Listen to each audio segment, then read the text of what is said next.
There again, everybody. Welcome back to part 2 of All Things Auctions, our podcast down here at Prestige. And of course, last week it all went wrong. It's fair to say that we was doing an hour's worth of podcast.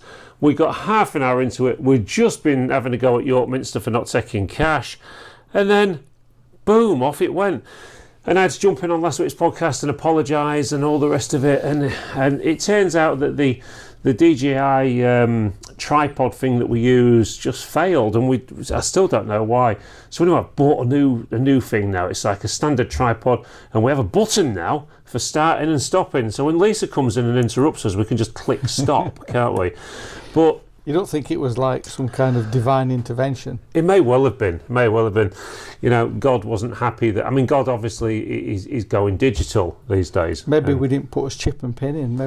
Maybe that was it. I mean, maybe it's his card reader that's faulty. Did seem a bit strange, didn't it? But you know, anyway. You can't pray today. I haven't got the uplink.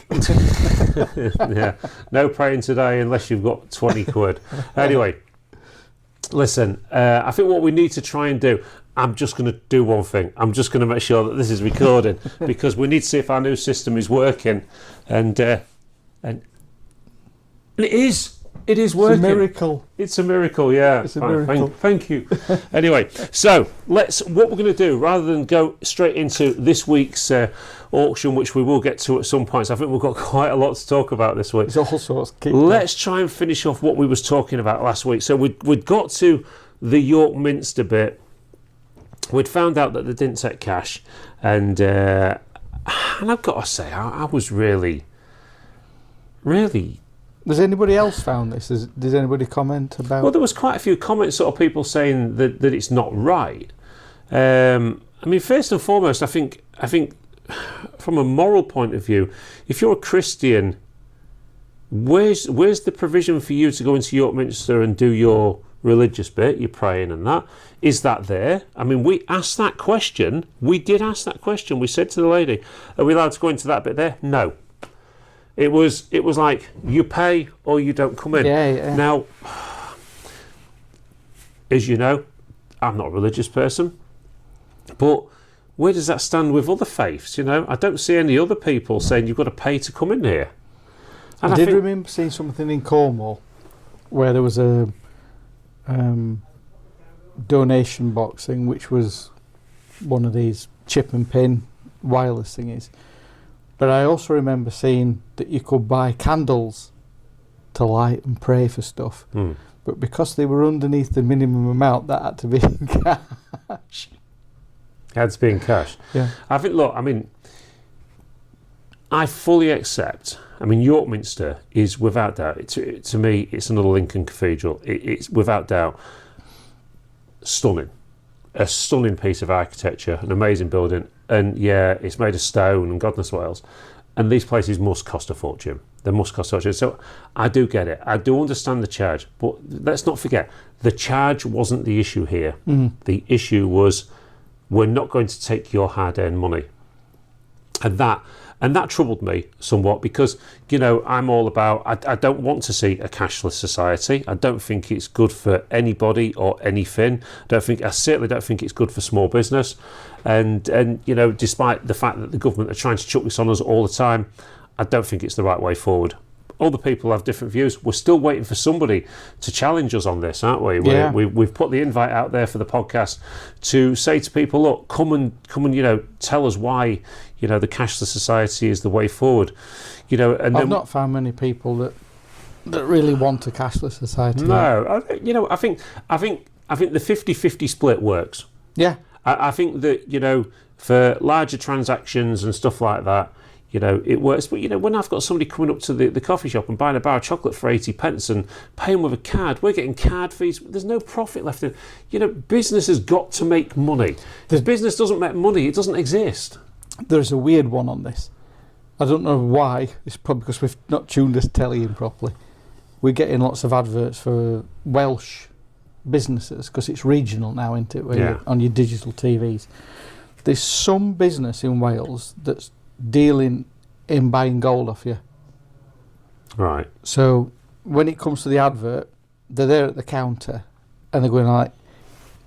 cash. Right, you bring your gold in and we'll pay you out cash, and there's like gold comes over and there's some birds like counting the big lumps of cash out. Go on the website, they don't deal in cash. Really? But for the benefit of the advert, because it looks good, we'll deal in cash, but they don't deal in cash. Thing is, I mean that's a good point on while we're still talking about the cashless thing. So I think that's a good point. What is the issue with paying somebody out in cash as long as they've provided their photo ID to you? Because that's been a rule in second-hand shops and antique shops for a long time. When me and Lisa used to have a second-hand shop, the collectible shop on Wilton Road, we've still got the file to this day of everything that we bought with name, address, proof of ID. So where is the issue with paying somebody out in cash as long as you followed the rules? You know, because most people would sit there and go, oh, you want to deal in cash because it's dodgy. Well, no, that's not the case. It doesn't have to be dodgy to deal in cash. As long as you're still following all the other rules, paying your taxes and God knows what else, then that's fine. But why? That's the narrative they're painting, though, isn't it? Yeah. Cash, dodgy. It's the agenda is now to use that. They're tainting cash with it. And it's not necessarily dodgy. I mean, I just think... I don't want to move away from the subject we're supposed to go on here, but you know, as we've said on podcasts in the past, you know, look at the things you lose with a cashless society. Boot sales. Who's going to stand there with card readers on a boot sale? Some fields haven't got a signal, for God's sake. You know, tipping the paper boy at Christmas, treating the kids, treating the grandkids. Here's a tenner, feels good. You know, lots of the money in the local economy. Yeah, and money in the local economy. I think there's a lot to lose. And the other thing is as well, think about amusement arcades. Oh yeah. You know, massive industry. What you got to do? Go up and tap. You know. And anyway, let's not get too drawn into that. So we're in York. I've been to the Minster. We went off to the York Castle Museum. Had a chat with them. 17 quid each to get in. They took cash. So the York Castle Museum they take cash. York Minster don't. And the Castle Museum, if anyone has never been, if you've been to the Castle Museum at York, I just remember going to the Viking Centre. I don't know if I've been to York. It or not. Yeah. I don't know if we did them. It was a long time. Well, the York Castle Museum, Chris, is like Prestige Auctions on a Monday. Okay, so all of this stuff comes through the door, and me and Lisa were walking around it a week or two ago now, and looking and going, my God, you know, we see that in the auction room, we see that in the auction room. You know, this is a museum. Yeah. And the stuff that we're moving on a week-to-week basis is there in the museum. But a great day, a fantastic day. I mean, despite the only blip in the calendar really was sorry, I can't remember what went in last week's podcast and what didn't, but I know I was talking about York. So the first night we're there, we're walking around the streets trying to find something to eat, which, to be fair, we found a lovely place to eat. But Lisa spotted these. York has got a very ghosty feel about it. You said it. Did I say it? I remember. But did it go out? Did it? Oh, did it? Yeah, did it go? I don't think it went out. Cut off. So Lisa spots these ghosts, and they're like glowing up, and they're like this big. And she went, oh my God, I need to come back to that shop and buy one of them. I love that. Fantastic. Couldn't see a price. So anyway, next day we'd had a food that night, early night, walking around York, and there's, sure enough, this shop's open. Goes in, and of course in the day they just look like just like a ghost. Ghost, sort of the sort of stereotypical draped ghost, white, you know. Like the one we've got. Like the one we've got, yeah. And Lisa goes, oh yeah, she said, her words were, I'm going to buy 2 of those. And it says to the one behind the counter, says, oh, how much are the ghosts? Because there's no price on them. She went, well, the resin ones, and they glow up. Like some sort of resin that absorbs the light in the day, and then on the night time glows up, which is quite cool. £900 each. I kid you not. 900 quid each. And I just looked at Lisa, and to be fair, Lisa just went, no, I'm not paying 900 quid for a ghost. I'm like, how many people are buying these ghosts? Well, everybody's got one. I was just absolutely shocked. Anyway, wait while you see him on somebody's doorstep round about the 31st, and then just trick or treat, ta-da. Honestly, and then we went in a coffee shop. Coffee shop didn't take cash. Had a moan about that, like you do. The woman insisted to us that it was because they're kicking people's doors in to nick the cash. I'd seen no evidence of that. I'm sure it's a thing. Do you know what was really interesting about York?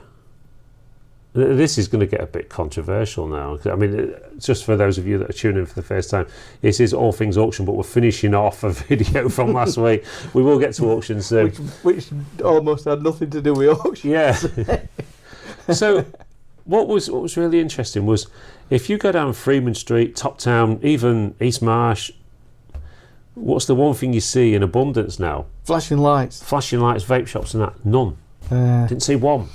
But then, maybe put in Easy Sig above a 1300s cottage probably won't work with a grade 1 listing that it's got. They probably enforce their planning laws in York. But, do you know what? York, stunning place. Absolutely stunning. But I'd recommend York to anybody. A beautiful, beautiful city. Go on the train. Absolutely go on the train. Return train from Cleethorpes, change at Donny, 22 minutes from Doncaster to York on LNER. 22 minutes, that's crazy to me. You're in Yorkshire where everything works. Yeah, this is true. So it was 70 quid return for the two of us. That's... And it was 16, at the Premier Inn where we stayed, it was £16 a day to park in their car park. Really? £16 a day for 24 hours. Wow. So if you did the 2 nights that was there 3 days, because it's per day, that would have been 48 quid just to park your car, plus your fuel, plus the stress, plus the bridge tolls, plus everything else. It was cheaper to go on the train. And the inevitable fine for being in the wrong lane, in the wrong box, parking not within the confines of the squares. Thank you. Thank you. So that's that. So that was York. We went to see Level 42. Level 42 were great. Rochford was great. Brilliant couple of days away. And anyway, that was that. We spoke about all sorts of other things, but we can't remember. So we give a big thumbs up to York. Big thumbs up to York. I just think they're doing things right. The restaurant that we ate at was called the Botanist. Is it Botanist? Is that to do with plants and stuff? Laugh. So I said to Lisa, the couple of days before I went to York, I'm looking for somewhere to eat for a nice meal. And this Botanist comes up as one of the recommended places. And I went, I'm not eating there. I went, Botanist. I went, it'll be all vegan and stuff like that. Vegetarian green stuff. So when we're walking round, we naturally walk past this place. And... where's the meat? And they've got the plants and stuff outside, the Botanist restaurant, and I'm like, I'm not interested in that. And Lisa she's reading the menu in the window, and she went, oh, look at this. Chicken kebabs. So we actually had that night I had hanging kebab. 3 of them, to be fair. And they all tasted great. Anyway, that was our week in York. We'd also spoke about all the things which I'm sure we'll lead on to at some point. So anyway, we're now on to this week's podcast, and so welcome everybody. Let's just finish off last week's to this week's podcast, which is all about auctions, the auction industry, what we're doing down here at Prestige, and of course talking about the industry in general, buying and selling, getting people excited about buying and selling, because there's no it's almost like having a gambling addiction, isn't it? Buying and selling. Gambling that you can't lose at. Well, I think it's gambling that you increase the odds in your favour. You can lose. Yeah, especially when you're buying glitter balls. Especially the glitter balls that are molting. I got little tiny mirror squares all over. I'll make it up to you.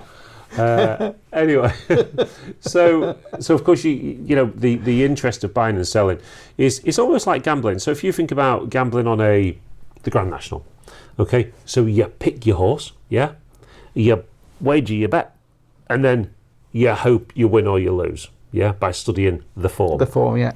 Well, is buying and selling really any different when you think that? So you pick the item you're interested in, you do some research, which is the form.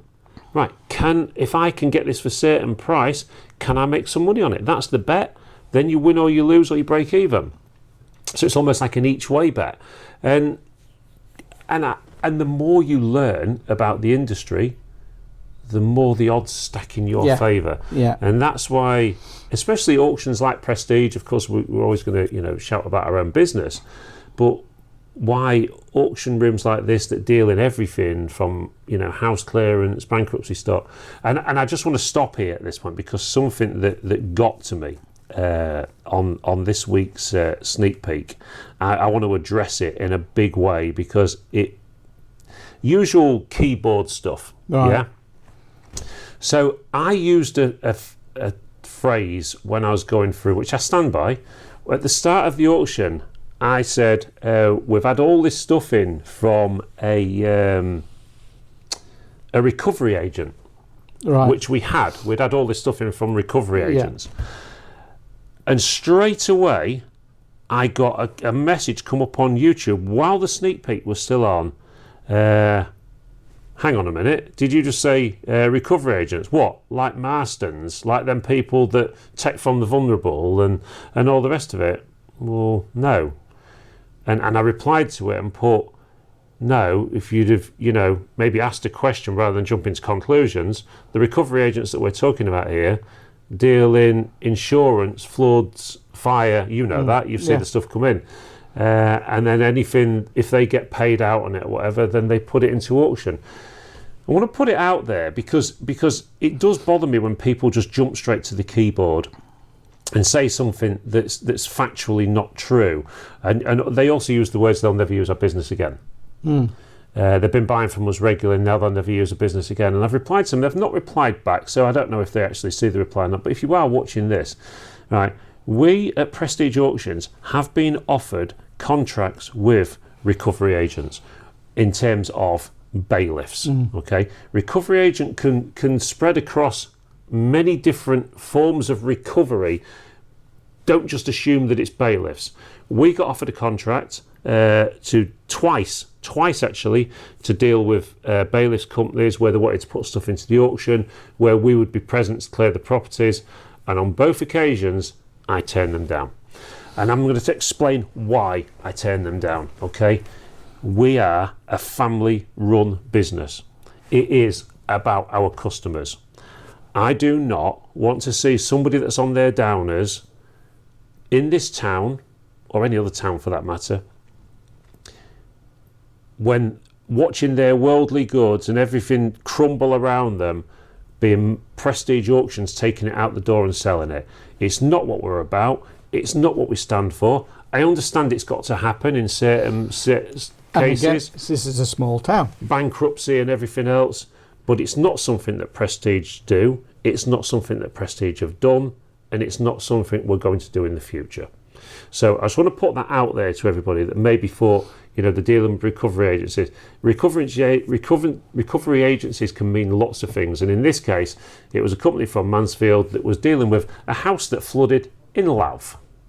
There you go. It's as simple as that. But please, we're a nice business. Ask us a question before jumping on the keyboard. And you can't remove that. Once it's been seen, you're going to get some people who are going to. But I've not taken it off. I could have deleted that comment. Yeah. I've not taken it off because I wanted to get it out there that, it's not the kind of business that we are. I mean, equally, I get it. When people go bankrupt, something's got to happen with that stuff. And when people get into financial situations. But I just put it out there. I mean, the ones we got offered twice was to do with clearing businesses. It was never to do with clearing houses where somebody's, down on the downers and they're going to town. I don't agree with any of that. it's not something I want to get involved with as a business, and never will. So there you go. And we don't need to do it, do we? No, we don't need to do it. So that's put to bed now. So if you are the person that put that, and do come back and use us, and be rest assured we don't do stuff like that. It's not what we're about. And ask for the correct facts before. Yeah, just ask the question. I think we've always been a friendly enough business where people can come in and ask us the question, and we'll give you an honest answer. If we'd done that sort of thing, I would say, yeah, we do that, but we don't. So I don't think it's fair that we get damned for something we haven't done. No, because there's plenty of things that we could get. Yeah, so... and we're worthy. Anyway, so there we are. That's the kind of business we are. So that just covers that off. So last week's auction was... Oh, it set off quiet. An interesting one, I thought. It was of course, a lot of the stuff that came from the house where we cleared lots of books and things. Yes. The books were not... no one was excited about the books. No, but I still think they did better than I expected. Yeah. Because they weren't presented superbly well. They were dusty, weren't they? And they'd been stored badly. It didn't seem, it didn't seem like a house. It seemed like a storage unit, didn't it? It was, which is a bit, strange. But that's what hoarders' properties do generally look like. They didn't look interesting books. No, I wasn't. I thought they did better than what I expected. But as it goes, I mean, the auction room last week I thought started off extremely flat, weren't many people in the room. And then all of a sudden, boom, it really... Yeah, I think about 10 o'clock. It really sort of took off, didn't it? And 10 o'clock it was pretty jammed. And I mean, the reason being, you do wonder sometimes, would we be better actually starting our auctions at 10 o'clock in the morning? But actually, we used to be 9:30 and we moved to 9 just because of the size of the auctions. And it's, it's one of those things that we've got to do them at that time because... But no, I don't agree with what I'm saying myself here. They can't move it again. Ultimately, I just believe that people come in for the things they're interested in. If that room was full of bang-end gear at the first 100 lots, the room would be full. Yeah. I mean, didn't we have some vases at the front this week? Yeah. Which I wasn't happy about, was I? I was like... Good tell. I think a good auction needs to have a good start and a good finish. Yeah. Because the good start gets people sat down early, the good finish keeps them sat down. Yeah. And when you sell any, we sold all them sort of scrapbooks and things, and I bought a few. I think when you bought a few. Yeah, I think when you've got a lot of items in a big bulk row of them, you can get that flat point then. Yeah. Because and it came down to about 3 or 4 bidders. So what's everybody else doing while you're going through, 70, 80 items? Not all going for a burger. What was the Teddies all about last week? The Battle of the Teddies. The Battle of the Teddies. I mean, normally, I'm sure Lisa stitched me up because I'd ended up doing the back room last week, it being a smaller auction. And I'm looking and thinking, well, normally it's like, right, here's 20 bags of Teddies, highest bidder takes one or more, you've got a £7 and £8 on the book, highest bidder takes one or more, right, I've got £8 bid on all of them, no hands, boom, done. I had to sell every bag individually pretty much because of the bids. And then somebody was bidding in the room as well, and some of them bags were making £17 a bag last week. Yeah. Now you think back to the early days, we couldn't give them bags of Teddies away. Now everyone wants them. Well, they used to average about £4, didn't they? 4 or 5 quid. Yeah. And it was a case of the clearance company that we deal with that gets all that stuff. I mean, we know, because it's the same clearance company that puts the CDs and everything else in, they don't sort anything. They are literally just clearance, boom, get it bagged up, get it into auction, get it sold. And the people that buy them, they come in and tell us, they love them, don't they? Yeah, they get in, well, they're getting some good treats out of the bag. And let's be honest, if you pull one Teddy out of a sack that big, that's worth 20 quid, you've already made money. How many Teddies are in each bag? 50? Yeah, probably. It's got to be, haven't they? Yeah. So people are making money on stuff like that, and the one thing, of course, that we're encouraging people to do all the time through the auction is to look and find the little bits and bobs that you can purchase and make a few quid on it. A bit like you do, Chris. You love what you do. I mean, you are Chris is passionate about what he does. I mean, he does things. I mean, I've been a buyer and a seller for a long time, but I'm quite a lazy seller. By my own admission, I'm quite a lazy seller. I want to be able to buy it and sell it as is. Yeah. And you're not quite like that. So we're sort of different ends of the spectrum. Whereas, you know, my laziness, granted, I've got a hell of a lot more to do through the week than what Chris has. I'm full time on it, so yeah. I can dedicate time to doing it. We've got different sorts of lifestyles and different sort of employment, etc. So I mean, I've got the pub, the swimming pool, show bar. They interfere a little bit in me buying and selling. I've got. We're not having it. We'll, at some point in this podcast, we're probably going to talk about vans, but not yet. Anyway, so Chris is doing all of his thing there, and I do my thing. So because of my limited time these days, it's really a case of, right, I want to buy it and sell it, and that's it, job done. I'm taking unsellable stuff and making it sellable. Yeah, and I think you're very good at that, and I think lots of other people could be very good at that. I mean, one of the things I try to encourage constantly in auctions is older people getting involved. Retirement is a thing that will work for some people, but when you lose your purpose in life, we've discussed this before, when you lose your purpose in life, things can go downhill very quickly. And so if you can give yourself a little sideline when you've retired, if you like tinkering around in a shed or a garage, you think about how many man garages we clear. If you can look at that sort of thing and think to yourself, well, I can.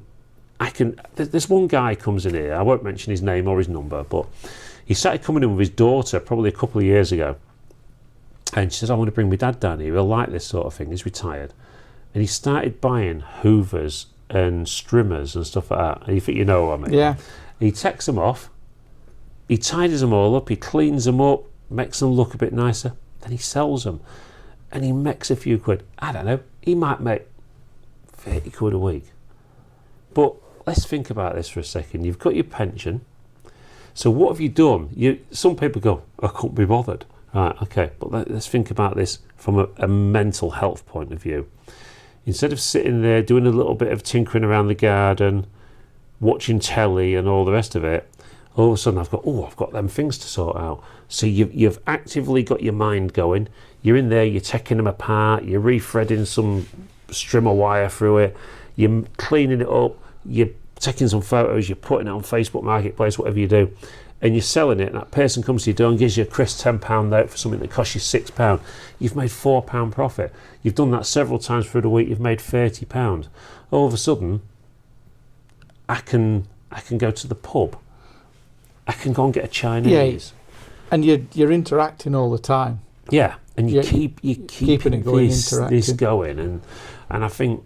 And building up a new knowledge. Yeah. You know, that you might do a few weeks of that, but then your game you automatically start upping your game, don't you? Yeah. Nobody ever stays level. I mean, they always drive. If you think back to your early days of coming to Prestige, I remember you coming in with Jen and that. Yeah. And the way you bought then to how you buy now is completely different. Yeah. Because you've learnt so much more over the years. Yeah. You've got involved in so many more areas, and this is why, you know, we've spoken about this in the past, but why a general dealer is so much better than a specialist dealer. Yeah. Because you could be a specialist dealer and wait 6 weeks before something comes into the auction that you want to buy. If you're generalised and buying different things week in, week out, one, it keeps it more exciting because... But you keep on top of your game as well, and you notice the trends so much more. You know what's selling, and you know what is actually dying. I mean, look at the amount of things that have gone off the boil like in the last 2 or 3 years. Oh, and there's been plenty, haven't there? Yeah, and if you've specialised in pen delphine, my great nemesis. I don't know why last week I desperately tried to get you to buy that Capodimonte because there were several pieces and you didn't touch it. I just think you're missing tricks. Nobody's bought me altered Capodimonte at the antique centre. My specially sprayed one. You actually thought you'd sold it, didn't you? Somebody actually picked it up and put it on someone else's stall. No, they picked it up and hidden it. Hidden it. It's probably ate in their eyes. It was that offensive. They hid it. Get it away from me. But I think another thing is as well. This might just be me, so I'm going to ask you the question. If you've got 20 items of clothing to list, well, no, let's up it, 50 items of clothing to list. By the time you've got through 20, you're not bored of listing that item. Totally bored. So sometimes you switch to something else. Yeah. Yeah, it's not just me then, it's everybody. You're like... It doesn't matter what it is. Boring. I mean, I buy a lot of postcards. I'm just going to check the thing. You carry on talking. Loads of postcards. And I think they're a really, really good gamble. Because if you spend 35, 40 quid on a box of postcards, and there's 200-300 in there, the worst you can do is sell them at like 50p each. And every now and again you get a 10-15 quidder. And yeah, and that's the...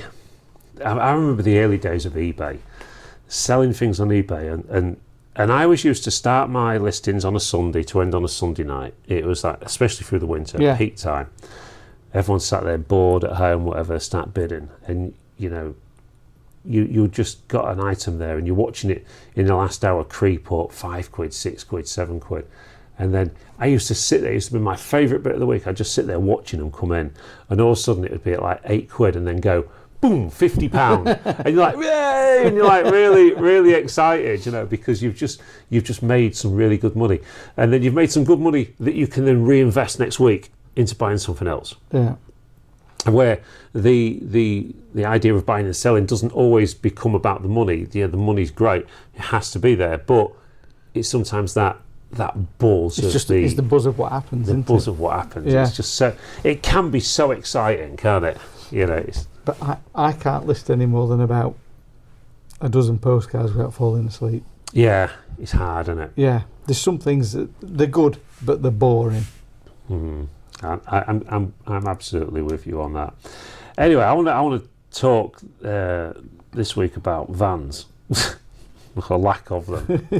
So anybody that watched the podcast the other week when was out of town, see that our van broke down. We're still waiting for the engine to come for that one, recon engine, and but it's not the end of the world. But a few weeks before that, the other Luton van that we've got in our yard, possibly the diesel pump, or the oldest one, not the diesel pump, the oil pump, wasn't it, or oil pump, or some pump.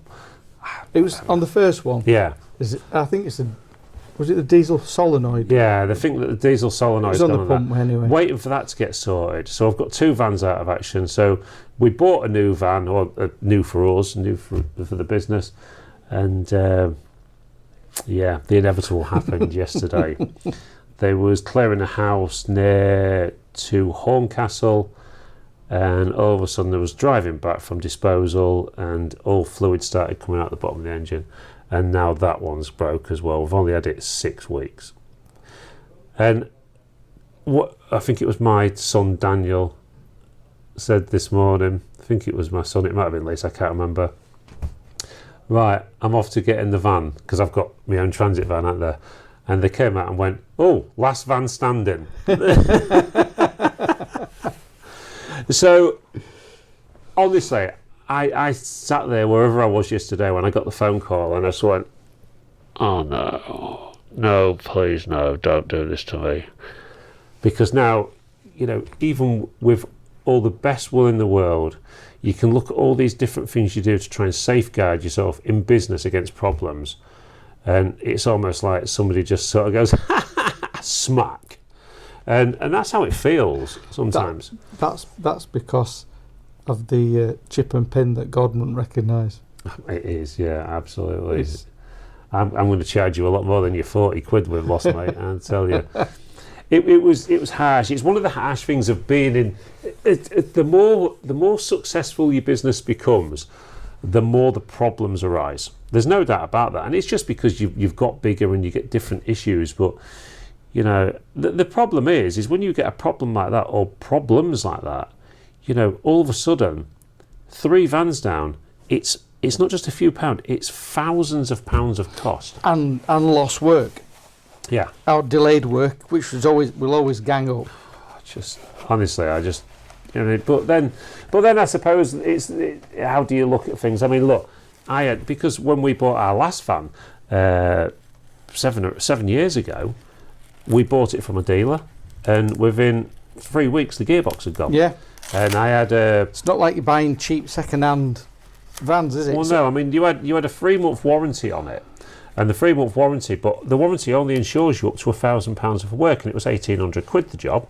So straight away we're another £800 down. That's 7 years ago. But what it's all right, I'm going to say a little prayer for you later on. I'm just checking. I've got my card for it. What card? Oh, I've got me. And we went and we. So this time, well, you know, because you came with me to buy this van, and as soon as I looked at the thing for the extended warranty, I upped it to 2,000. So to make sure that if we did have a problem, because it's once bitten, twice shy. So now at least we've got some kind of insurance there. But it's a Ford, isn't it? Yeah, but it doesn't help you. Still doesn't help you.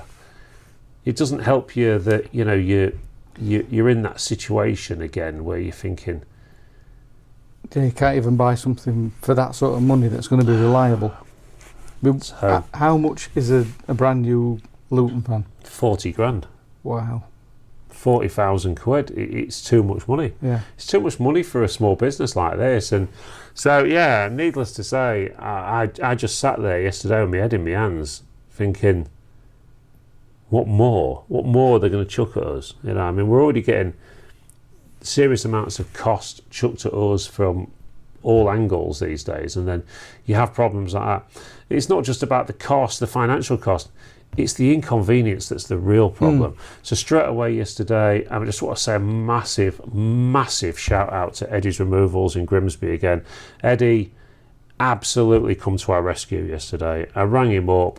He spoke to the person at the garage. He got the recovery arranged for the van, got all that sorted for me, and sent one of his guys straight out in a van to get the job sorted for us. So, you know, we've always recommended Eddie's. Eddie's a good guy. And he's helped us out so many times in the past, so thank you, Eddie. I really did appreciate it yesterday, because it felt like all the weight was lifted off. Yeah. But then, of course, I'm on my day off. I had to shoot straight out to Lincoln as well, because then I had 3 guys on the job, and well, they were all coming back in a 3-seater van, so there's the driver that's gone out, so it's 4. So I had to shoot out to Horncastle as well to pick the other person up. It was a tough day. Who recovered you? Do what? Who recovered? The AS Motors. Right. Who's going to be doing the work for us. So hopefully we'll get some note off them today of what the problem is, and hopefully it won't be too bad. But I mean, it could be something or nothing. We don't know. I mean, I'm no mechanic. You know that. I can put fuel in. That's about it. That's as far as I go. But skill sets again. So there you go. Tell you what though, let's get off the doom and gloom. Let's get off to the exciting stuff. So I've actively been doing something about the gazebo this week. So Prestige going out and about is going to happen. I was at Marshall's BMW yesterday looking at a car, and because Lisa decided to sell ours to our son to our daughter-in-law, so we had no car and we're running out of vehicles quickly. So I figured I'd best buy something. Anyway, so we get, and I'm talking to the chap at Marshall's BMW, who does a YouTube, an Instagram channel and so on, all that golf lads I think it's called. Well, he's agreed to come onto the podcast 1 week, so we're going to have a chat with him about what he's doing down there. Real nice guy actually, so we'll get him on soon. We're also going to be going out to the beach home. We're also going to be going to the house in Donny. And a few people are now coming forward to us and saying, bring your podcast to us. And that's what we're going to do. And we're going to try and, we know we're not a big podcast, but we do get a few hundred views, whereas a lot of podcasts are only getting 20 and 30 views. Can it include food? Yeah. Oh, good. Yeah. Food and alcohol is usually, well, both at the same time. Yeah, that'd help. So any restaurants out there that want us to come to the podcast... pubs, And, breweries. and we just want to get out there. But what we're going to do is we want to get out there and we want to talk to people, especially around Grimsby and Claythorpes. And, we're also going to do some podcasts where we're going to be literally out on the street and doing podcasts and talking to people in the area. But we also want to get local people and local business involved with that, because we heavily want to promote the area. I've seen yet another YouTube video this week of somebody coming into the town and slagging the place off, saying how much the town stinks and all the rest of it. Well, piss off and stay out of our town. Do you know what? Absolutely sick and tired of idiots coming into Grimsby going and filming all the bad side of the town and having nothing good to say about it. Well, if it's that bad, don't come here. You can say that in most areas. You can say it in every town in the country. Every area's got its bad areas, and I watched another one. I don't know why I watch them, because they just wind me up. We're trying to promote the town and be proud of our town and of where we live, and you just get some absolute whatever.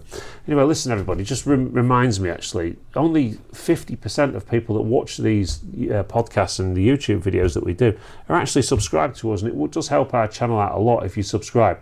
Doesn't mean you have to pay anything, it means you're just a subscriber, and if you hit that notification bell as well, it will tell you whenever we put new stuff out. I'm guilty of that, though. What? Watching stuff and not subscribing.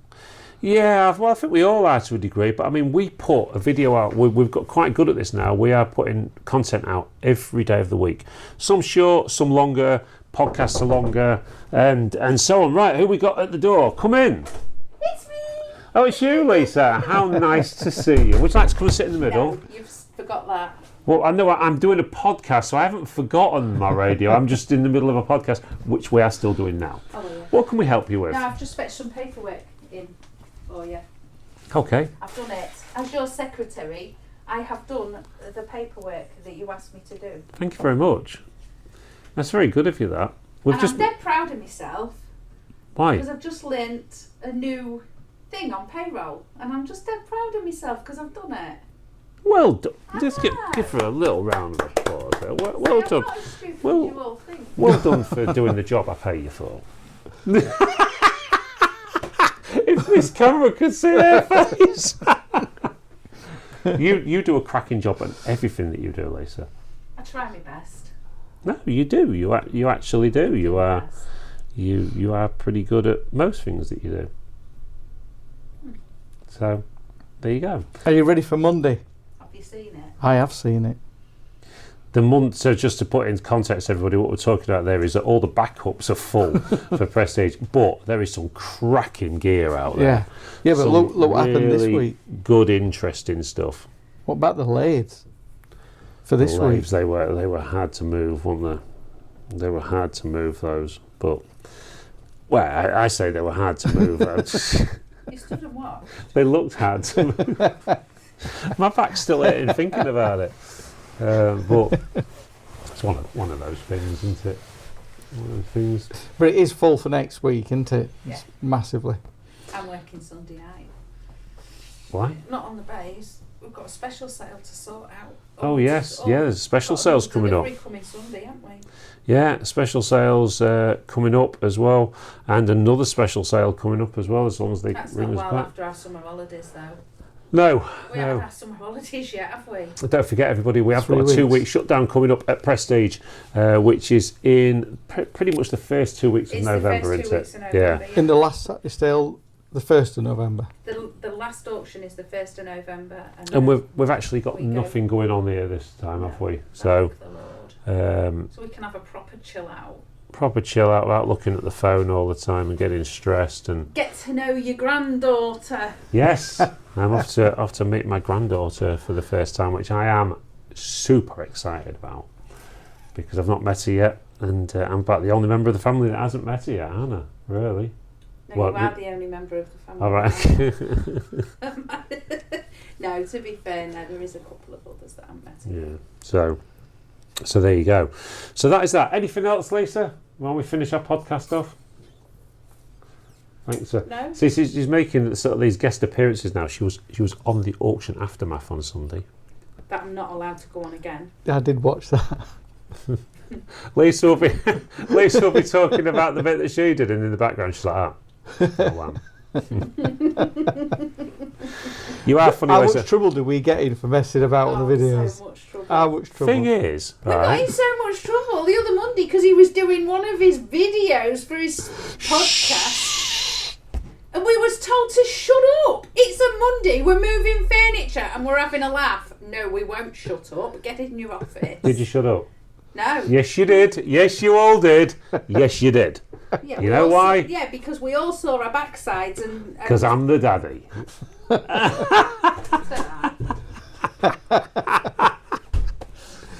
Bye. Bye. You got a new nickname though. Who, me? Or No, him? two new nicknames this two week. new He ones has, now. Yes, he has. I've heard him. Yeah, Are you back? Yeah. I thought you'd gone. I'm going in a minute. it's Kral, Oh, Kral. Kral, and what was the other one? It was mobile speed bump. the mobile speed bump, because you're always in the bloody way. Thanks, Lisa. Kral was a beauty, wasn't it? Kral. Honestly, yeah. It's. Do you know what though? I don't know. I admit this. No, she's gone. And the chances are she won't watch this anyway. But she come on the aftermath last Sunday because we'd had a problem with payroll and I think she was in at work on Sunday morning. And we got more comments. Oh, lovely to see Lisa on. Oh, we need to get Lisa on more often. All the rest of it. And I'm like, I mean, look. Lisa always says she doesn't want to come on the videos and all the rest of it. But when you get her on, Chris, you can't shut her up, can you? Have you noticed that? I can't possibly comment. And she actually did it last Sunday on the aftermath. She said, I don't want to be on it, blah, blah, blah. Anyway, when it got to her bit, she said, I only want to talk about two things. I went, how did that do? She went, all right. And I went, all right. And then I went, what about that one? She went, that did a bit better. So she's not actually giving you any information. So I sort of flicked past all of her stuff, got to the front table and she went, well, how come you flick past all mine? I was just getting into it then. I can't win. But, oh God, she's coming back again. Hello. You've had your first shirt delivered. Oh, I know. Have I really? Yeah. You've got to bring it in. Bring it in. Let's have a look. You've My gotta bring first it in. shirt. Oh my God. Who has brought that? I can't tell you. So, last so this for tomorrow. So at last week's auction, because people have been moaning that I've not been wearing a shirt and tie, I said, bring me any top and I'll wear it if you bring it for an auction. And I will. I shall wear that one tomorrow. Well, there you go. Thank you very much. And there's more. Is there? Oh yeah. Nothing's arrived yet. Oh, there's Just more. this one. So if you are watching in on the podcast as well, and you do want to send a chair in for me, it does need to be quite large. 3XL. This is 5. That's a bit big. I get me and you in that. A 3XL, and I'll wear any shirt as long as it's not offensive. I'll wear any shirt for an Well, that's auction. quite offensive to pigs. How can you be offensive to pigs? I mean, we're going to get a line of pigs messaging in and going, not happy he's wearing a pig top. But anyway, there you go. So, thank you. I think there'll be loads of them. Oink, oink. Who's brought it? 3338. Right, okay. Wonderful. Right, I look forward to that one. Is there any bottoms to go with it? Well, hang on. I thought the rules of this was that you was going to be wearing something similar. I've got one lined up. Have you? Yeah. For tomorrow? Yeah. Okay, cool. So we are doing that. Don't forget, everybody, at Prestige Auctions as well, we've got Halloween coming up, and we are doing a dressy up week that week. So anyone that wears Halloween stuff or a mask or whatever, which would be grateful in some cases, we would, as always, we're going to be giving prizes away. And I'm going to be announcing tomorrow at the auction as well, of course. We've got 2 tickets to give away to come and spend an evening with me, Chris, and some of the other members of the team for the Stuart Pearce night at Blunder Park. We've got a VIP table for 10. That's a good prize, that one. Yeah, isn't it? and we're going to be giving 2 tickets away. You get a meal, and everything. So we're going to be announcing how you can win that tomorrow's auction, because I believe it's in a week or two's time. It's coming up very soon. That's it. When's the date? I might even be in France. Sometime in October. When do you go? 20th. It's early October. It's early, is it? It's early October, yeah. So we've got that. So anyone that fancies coming and spending a night with the Prestige team, God, it's coming it will quick. be a laugh. There's no doubt about it, because we don't do it normally, do we? The last one was pretty good, weren't it? Yeah, this is going to be better. Stuart Pearce, of course, ex-England player. It's down at McMenamin's at Blundell Park. And so you'll it'll be a good night, and I say you'll get a meal chucked in there, and we'll buy you drinks all night as well. So or Chris will, and we'll buy you drinks all night. So there is going to be that competition going out there. So if you do want to enter that, it will probably most likely just be a draw or something. I don't want to turn it into but it'll probably be on Facebook and what have you. So It doesn't need to fund a new van engine, does it? No. You know what? I mean, it's good to give something back, because our customers do a lot for us. Yeah. They helped us out with the music license this year. They've helped us out with the defibs, and every time we do ask the customers to help out, then they do that, and we are sincerely grateful for that. But I think that just shows the community that we've built at Prestige, and if it's anything that's sort of customer facing, that's going to help the customers out that we really just can't afford, like the defib, like the music license, then their hands are straight in the pocket.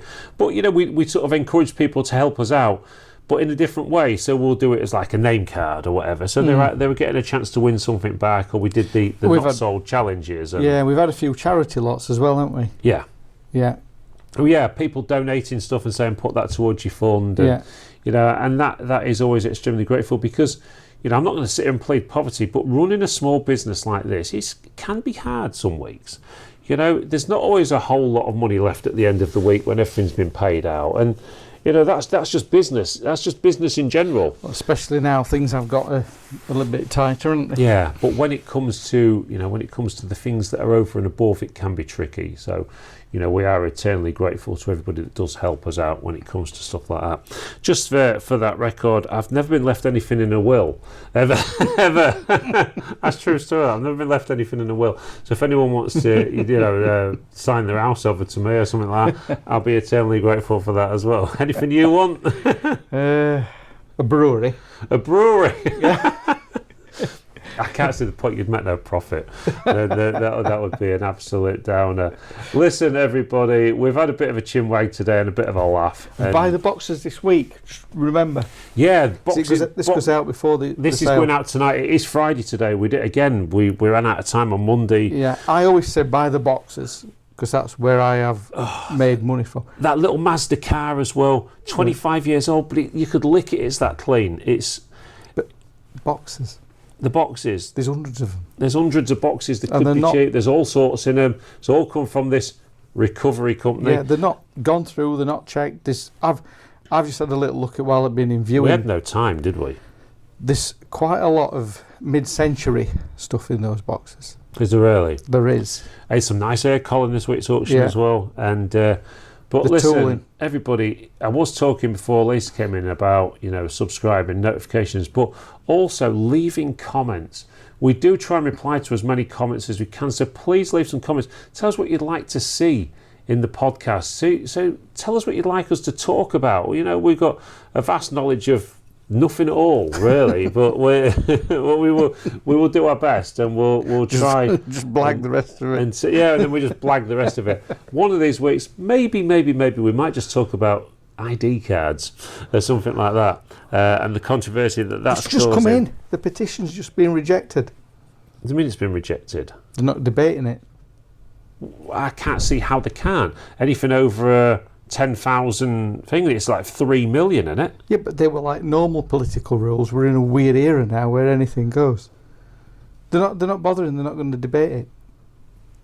Well, I watched. Now we're on it now. So no, I'm sorry, everyone. So I watched an interesting video the other day with somebody from GB News talking to somebody in the government and saying at that point there was 2 million people had signed the petition, and this presenter said to them, right, so let me understand this. So it's about work, yeah, stopping people working illegally. He said, so if I've retired, I don't need an ID card. And they said, well, it'd be mandatory. Well, hang on, it's about work. You're setting the rules and changing them in an instant. Yeah, well, that's... And Lisa Nandy, I think it was, Lisa Nandy. Yeah. I'm pretty sure, don't quote me on this, but I'm pretty sure I heard her say that, you know, it might be used for larger financial transactions and so on. So it's already being lined up with digital currency. And but again, this presenter was saying, like, oh, if you've got 2 million people, what you can do, that all refuse to have it, what are you going to do? Send them to prison. Yeah, what can you do? But they have said, and I read this last night, or whatever I read last night, saying that people are talking about going over to like Nokia, old Nokias and stuff like that. It will be mandatory that if you have not got a smartphone, you will have a card. They've announced that. I read it last night. An actual physical card? A physical card. You will be given a card. So you can't. So basically what they're saying is it's going to happen, full stop. But I don't think they're prepared for what's going to happen back. No, I mean... Because I think the people of this country have already had enough. Yeah. And now, I mean... We've already tasted restrictions. Now, I'm one of those unvaccinated. And I remember quite clearly I wasn't allowed to go to restaurants, concerts, even think about travelling abroad because of the vaccination status. Is that vaccination status going to be put onto your card? Because, you know, if it's going to contain medical information as well as financial, then I think it all going to stack up? I think in a democratic, free society that we're supposed to live in, I think it's a step too far. It is just a step too far this time. And as if this Labour government, I honestly just think they've got round the ministerial table and thought, oh, we've only annoyed 80% of the population. How can we get to the other 20%? We've got 4 years left to do as much damage as possible. Before we get oofed out. They won't exist after it, will they? Well, I just think that, you know, we're in a... You know, yesterday, and sorry, I know this is about auctions, but I've got to go off on a tangent here. Yesterday, you watched a potential terrorist attack at a synagogue in Manchester. Well, let's put this out there. I've watched on YouTube for months now, months and months and months of protests going on in Manchester, London, and God knows where else, basically against Israelis. And they've done nothing about it. They've done nothing. So they've allowed this hatred to ferment. And then they've just had a 3-day conference where all they've done is talk about kicking people, violence, going to war against people. And they've upped the rhetoric. Anyway, it's a very strange times that we're living in. It's a whole new podcast. Yeah, a whole new podcast, that one, maybe. Listen, everybody, thank you ever so much, as always, for watching All Things Auction, the podcast, where me and Chris talk sometimes about auctions and selling, but also we talk about many other things as well. Chris is off to do what today? It's going to be an inside day because the weather's getting pretty bad. So I'm going to do a proper Yorkshire thing. I'm going to go and watch Brastoff. Whippets. I'm going to watch Kes, and I'm going to watch Full Monty. Wow, that sounds very Yorkshire. That sounds very Yorkshire to me.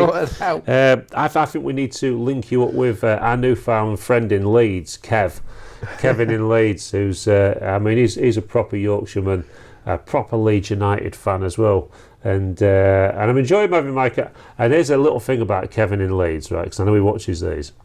I've never met him. He's bought a few things from us. Thank you for that.